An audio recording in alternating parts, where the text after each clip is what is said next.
Welcome again dear students. Biology online learning platform पर एक बार फिर से आपका स्वागत है।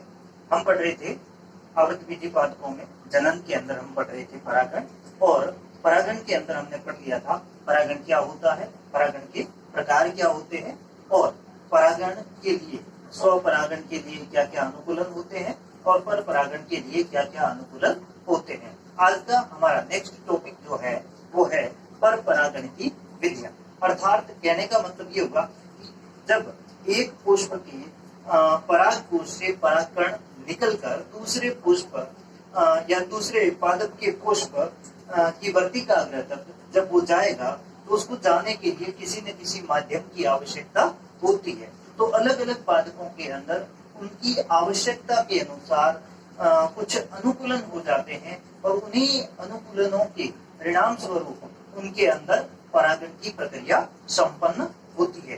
तो आज हम देखने जा रहे हैं कि किस किस तरीके से विभिन्न पादपों के अंदर पर परागण संपन्न होता है। अधिकांश पादपों के अंदर पर परागण ही होता है। तो वो पर परागण किन किन विधियों से होता है। तो आज का हमारा जो नेक्स्ट टॉपिक रहेगा वो क्या है, पर परागण की विधियां। पर परागण की विधियां, किस तरीके से पर परागण संभव है। तो हम देख रहे हैं हमारा पहली जो विधि है वो क्या है, वायु द्वारा पर परागण, क्रॉस पॉलिनेशन बाय एयर।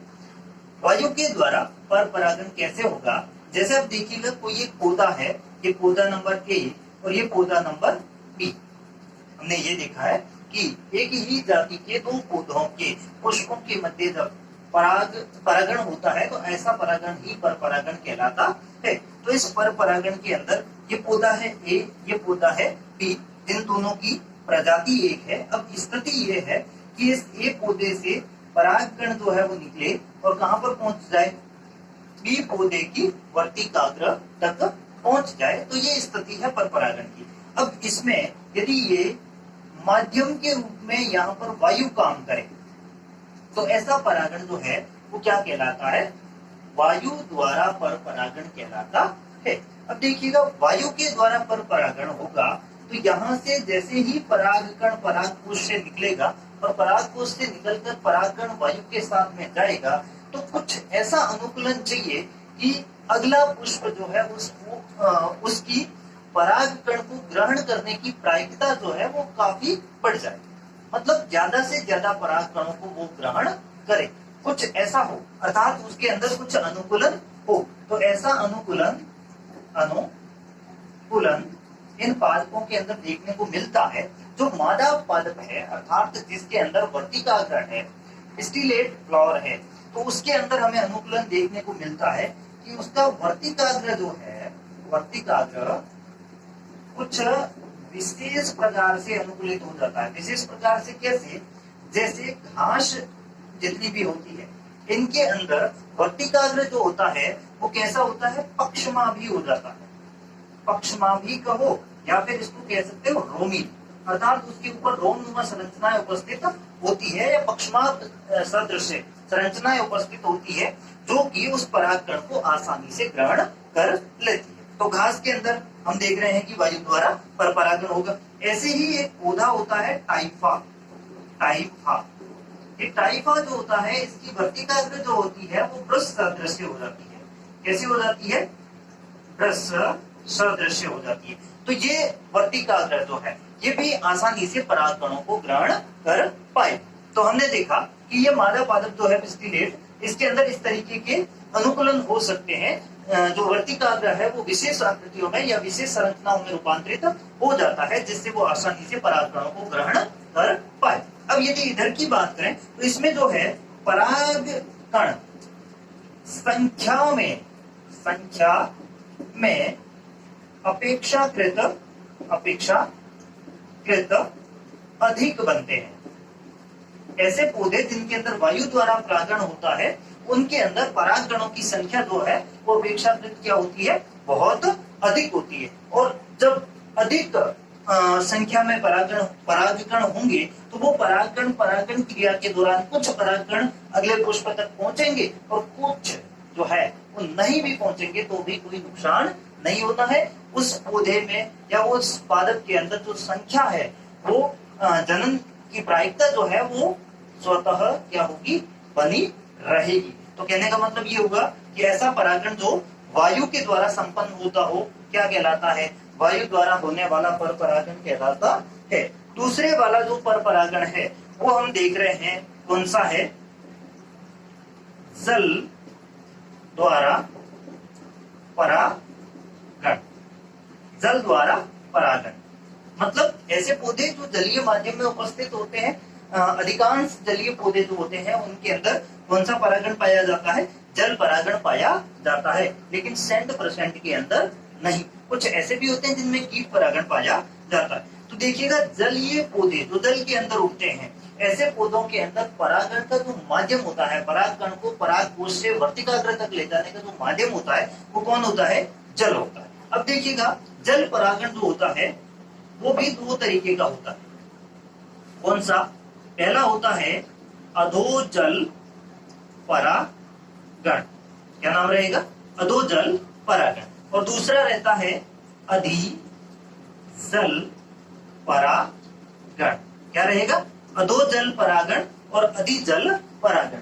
अधोजल, अधो मतलब नीचे, अर्थात जल की सतह से नीचे, अर्थात जल के अंदर जो है यदि परागण होता है तो ऐसा परागण जो होता है वो क्या कहलाता है, अधोजल परागण कहलाता है। और ऐसा परागण जो है वो हमें देखने को मिलता है जोस्टेरा के अंदर, जोस्टेरा के अंदर देखने को मिलता है, नाजाश के अंदर हमें देखने को मिलता है, शेरेटोफिलम के अंदर हमें देखने को मिलता है।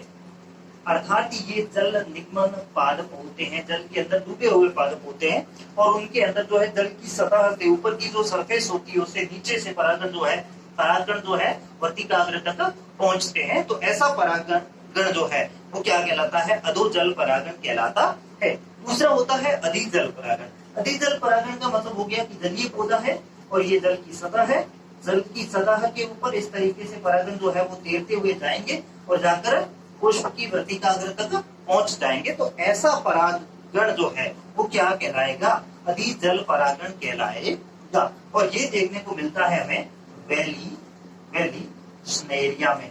इसमें देखने को मिलता है वैली स्नेरिया के अंदर इस तरीके का परागण हमें देखने को मिलता है। नेक्स्ट जो है, नेक्स्ट कौन सा होगा, कीट परागण। नेक्स्ट जो है उसका नाम क्या रहेगा, कीट परागण। अर्थात जो परागण है वो कीटों के द्वारा होगा। किसके द्वारा होगा, कीटों के द्वारा होगा। नाम रहेगा हमारा कीट परागण। एंटोमोफिली।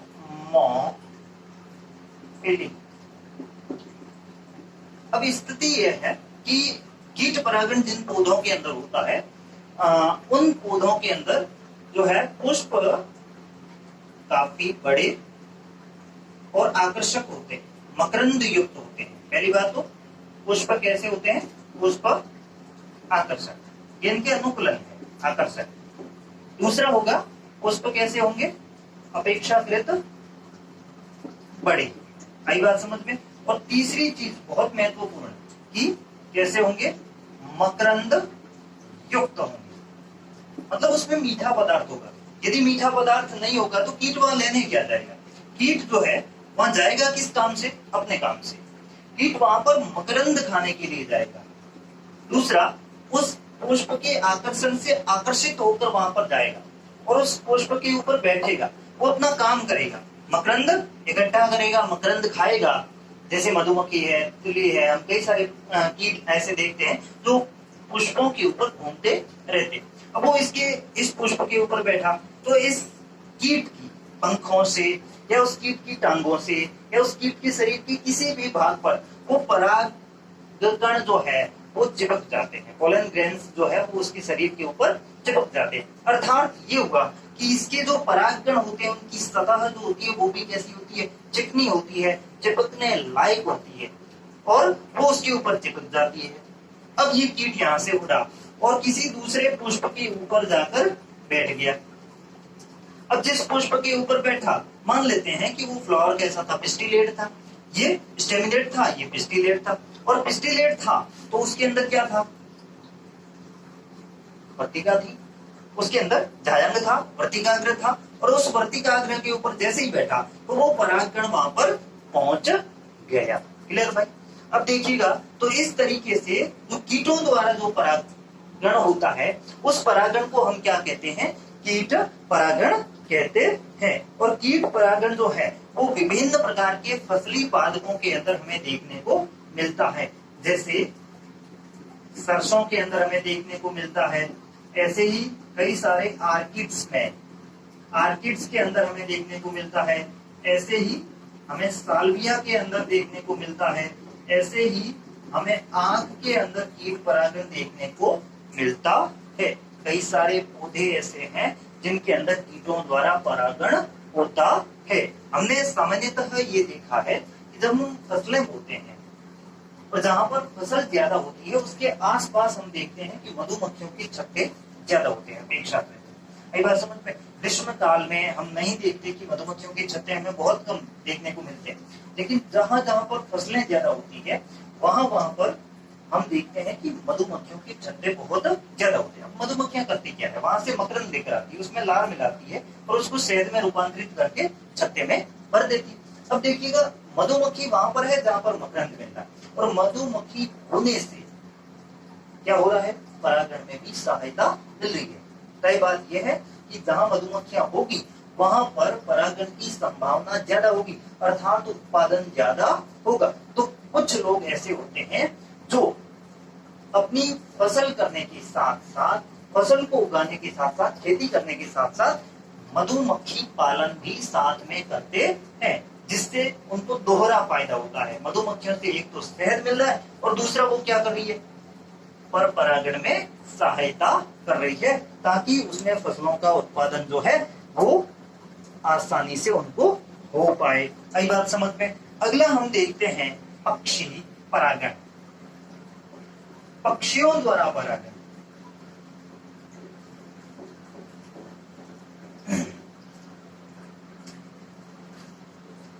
पक्षी परागण ऑर्निथोफिली,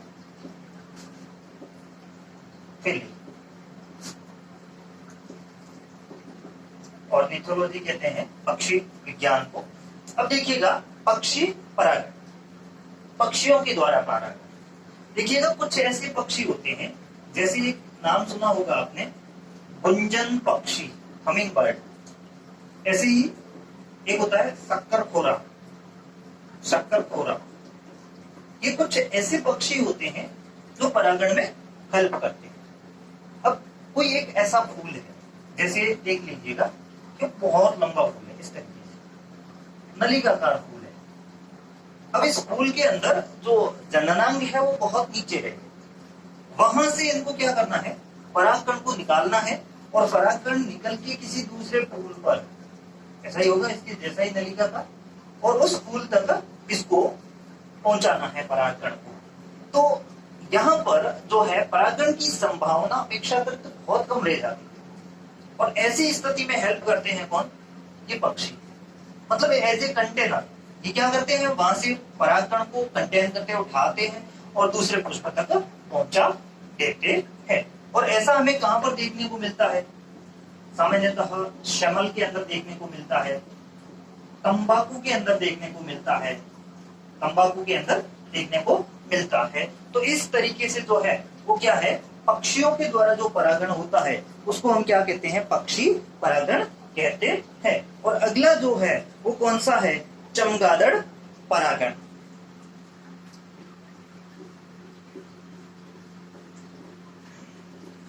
चमगादड़ परागण मतलब चमगादड़ के द्वारा होने वाला परागण। चमगादड़ परागण, चले टेरो